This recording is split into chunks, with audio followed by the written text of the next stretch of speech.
Oh boy, let's go. Let's go. That's what I'm talking about. Ravens football is back. Oh my God, I'm loving it. I'm loving it. Woo, Ravens football is back. That was a doozy, man. That was a doozy. What's going on, everybody? Hope you guys are enjoying your day. Unfortunately, I was not able to live stream the game today. I am not feeling well today. You can hear it from my voice. It's just been all day for me, last couple of days, but hopefully I'll be well enough to do it next week, but this week, couldn't do it. The best I could do was give you a recap of what we just witnessed, so let's get into it. Man, there was a bunch of positives and some negatives. Let's start with the positives. The defense. Oh my God, the defense. The defense. They talked about it coming into the season. They want to force a lot more turnovers.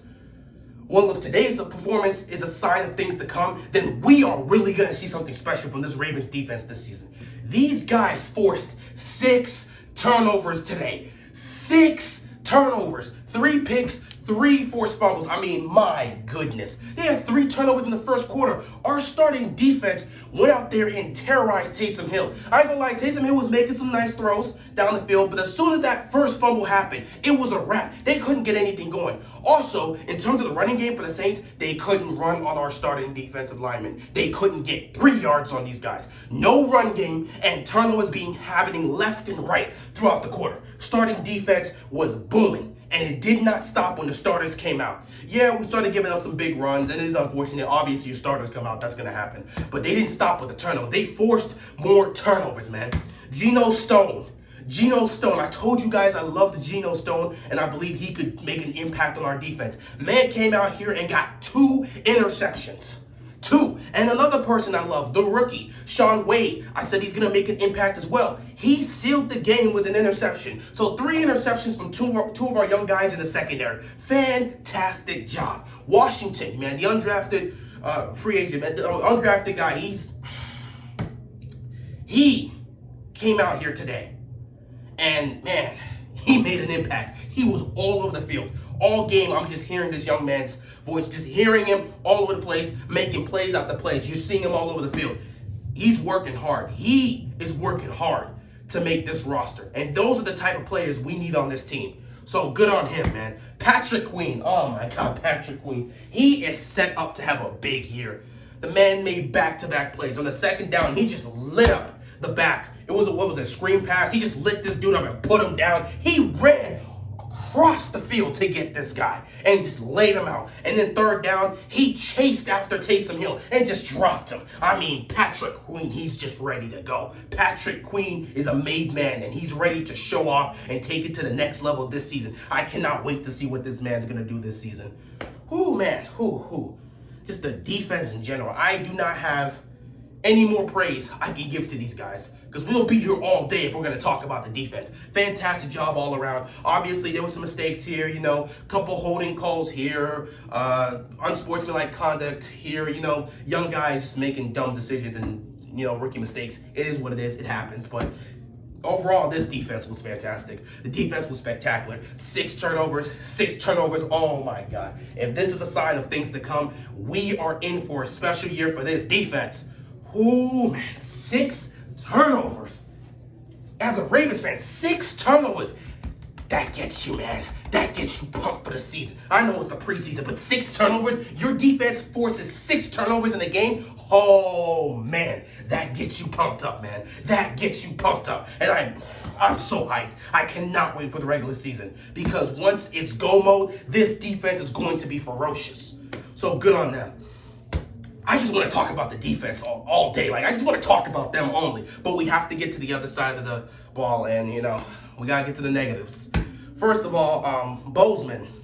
Bozeman was in, obviously our starting center. He was in for the first 4 drives for the Ravens offense, and he ended up leaving the field.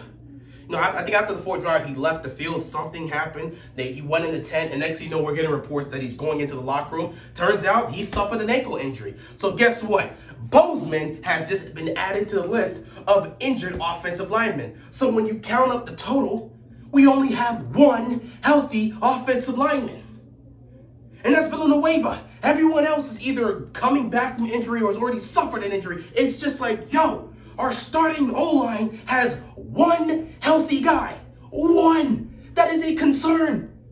That concern. The only positive is none of these injuries are anything major. So these guys, if everything goes well, these guys should all be back in the field and playing together by the time the season starts, maybe even before then, so they'll get more chemistry. But it just sucks that the offensive line is just not healthy. Everyone's just injured except one guy. And to make it worse, we don't have depth in our O-line.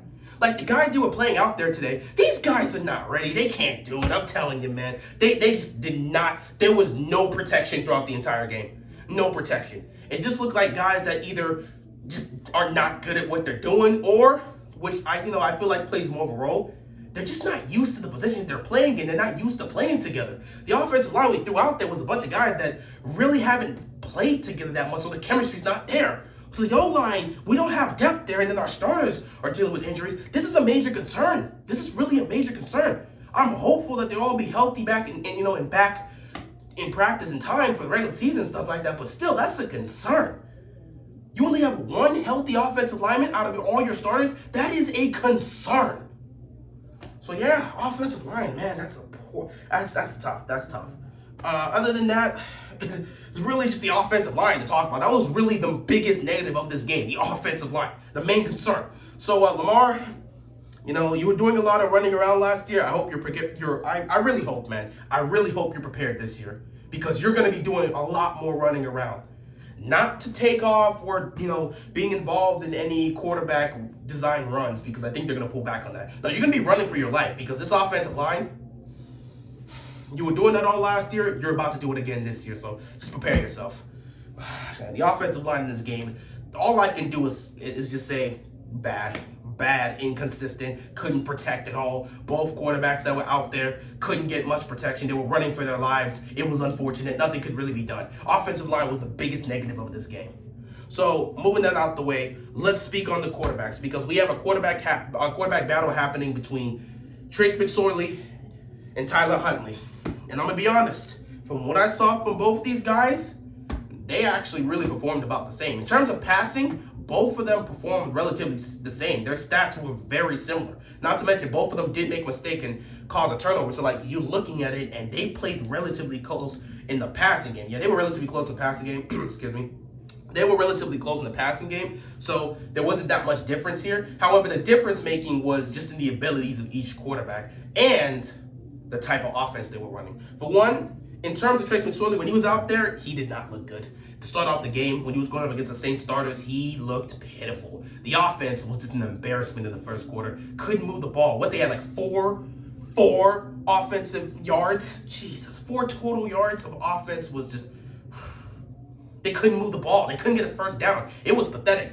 McSorley couldn't get anything done, partly due to the offensive line, but there were also times where he just wasn't making the reads. He just wasn't making the throws. He looked bad himself, but, he did make some quality throws, so good on him, but just overall, he did not have a good performance. Let's just keep it real. He did not have a good performance.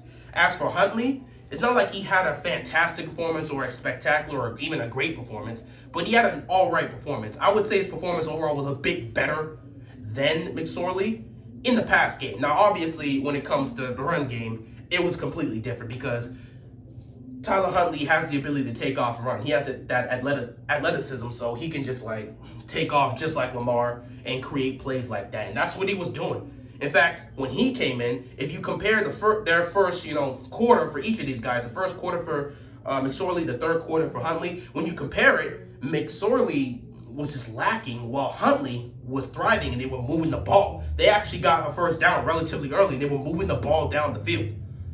And honestly, he probably would have had 2 scores if he didn't, fumble the ball when he was near in the red zone. He shouldn't have. That was just a rookie. That was not a rookie. That was just a bad mistake by him. And Harbaugh definitely did talk to him right after that play. He's like, come here, man, we got to talk, because, you can't be doing that. You didn't protect the ball. You could have just ran out of bounds. You're taking on the challenge, and the ball gets fumbled. You can't be doing that. You can't be doing that. So they talked it out, but, he came on the field, and they scored a touchdown. Everything was all cool. But, yeah, Huntley just impressed me more as opposed to McSorley. But the thing that really stood out was the offenses that these two were running. And I think that's just the biggest telling factor in all of this. McSorley was running a completely different offense from what they were giving Huntley. In fact, Huntley, when you looked at the plays he was running, they were running plays that they run with Lamar. So some of the plays they usually run with Lamar, they were giving it to Huntley. They did not give those plays to McSorley. They were mostly just keeping him under center and stuff like that. Meanwhile, you have moments where you're watching Huntley play from the pistol and do our usual stuff. So that is the biggest amount of evidence that you can point to when determining who's really getting the backup quarterback spot. Because they gave plays that are run by Lamar, the plays that we usually run in our offense, they let Huntley have that. McSorley was not running that. So it's clear as day that the backup quarterback position is most likely going to Huntley. McSorley is going to continue to do what he can do, and I'm sure they're going to keep up this battle until the end of the preseason. But most of us at this point, just looking at what we saw today and just looking at the situation, Huntley's going to get the spot. He's been a little bit better than McSorley, and they're giving him plays that they normally run with Lamar's offense. So it's clear as day, Huntley is going to be the backup quarterback. I would be shocked if McSorley gets that backup spot. I really think it's going to Huntley. At this point, they're just navigating it to Huntley and seeing how he can handle that situation. McSorley's going to keep trying, but at this point, we'll see what happens with the other two preseason games. But at this point, he should just start working to make a case for somebody to potentially pick him up. Because at this point, I don't see how he's going to be the backup. Just looking at what Huntley's able to do. And yeah, he's very raw. He's very raw. But what he's able to do and how he's able to run the same plays Lamar usually does, that's just complete telling evidence that they're going with this guy to be their backup quarterback. They gave him those plays that the starter usually runs. Meanwhile, you did not get those plays. So it's clear as day. But yeah, both of them weren't necessarily impressive, but Huntley overall, he performed better than McSorley, so he won this round, but it's already looking like he's going to get the backup spot already, so it doesn't even matter. But it is what it is. Other than that, yeah, we already discussed the offensive line wasn't good. Receivers, we heard about Duvernay making some plays. He's making a lot of plays early on. A lot of plays when he was getting opportunities. Prochet, we were hearing his name. You were hearing some names from a lot of guys, but, there wasn't a lot of plays being made by the receivers. And the run game, for the most part, wasn't really getting going. Honestly, when you look at the state of the offense, it's just clear to everybody that, for all these people that are saying, well, you could just throw anybody in this offense and they'll be fine. You don't need Lamar. Look at the evidence. This offense cannot function without Lamar. They cannot really do much without Lamar. If we don't have Lamar, we're done. It's as simple as that. We're done. With Lamar, we're one of the highest scoring offensive teams in the league. Without Lamar, we struggle to move downfield. It's just how it is. But yeah, other than that, it was the first preseason game. It was just nice to be able to see Ravens football again. But man, that defense really got me excited. And I'm a mess right now. I'm just a complete mess. Just trying to push through it, man. Hopefully I'll be feeling better in the next couple days. We'll see what happens with that. But yeah, other than that, I'm just glad to see Ravens football once again. The defense was spectacular. The offense still having issues. The offensive line is continuing to concern me. Quarterback battle is leaning more towards Huntley, and it looks like he's going to be the backup. It just looks like it at this point, So, yeah. And overall, there was some good plays from the offense in some cases, but mostly negative plays due to the offensive line not being able to protect anybody. Couldn't really block for the run game, couldn't protect either the quarterback, so that was a negative. But overall, yeah, we still got the win. Our preseason streak is still alive. It's 18 now. 18 preseason wins. Way to go. Fantastic. We haven't lost a preseason game since 2015. That's epic, but it's the most meaningless stat in just football. It's one of the most meaningless, if not the most meaningless stat. Congratulations on being having 18 straight wins in the preseason. It's not necessarily a positive there, but for me, I look at it as a positive in some cases because it just goes to show how much depth these guys have, especially on defense. Not on offense, but on defense, because the defense is the main reason we're even winning those games. Offense doesn't usually make a lot of plays in the preseason. It's the defense that is just keeping it in control. They're forcing turnovers. They're getting sacks. They're making stops. That's just the reason why we have this streak. And it just goes to show why our defense continues to be one of the best in the league every single year, because we got so many young guys that they're just coming in. We're drafting them. They're undrafted, coming in and just making plays and getting on the roster. It just shows how much depth we have all around. But it is what it is. We win this game. On to the next one. It's still the preseason. With next week's game, I don't exactly know how that's going to work. We'll see what happens this week in training camp. Hopefully they do get Hollywood Brown back. Maybe they get Boykin back. I doubt they're going to get their offensive linemen back. So I actually don't know how they're going to do this. Maybe you might see Lamar next week. Might see some plays for the offense there, just trying to get him a bit going. But I don't know. They might just wait to the last game just to see if they can get their entire offensive line together. At that point, it'll be better to do it on that third game because now you're getting closer to the regular season. But we'll see what happens. Anyway, that's all I got. I don't even know how I was able to talk this long, but I just kept rambling on about the defense because I am not feeling well. I got to go lie down. But yeah, that's all I got. Ravens football is back. I'm excited. Let's go. I'm out, man. Peace. Go Ravens.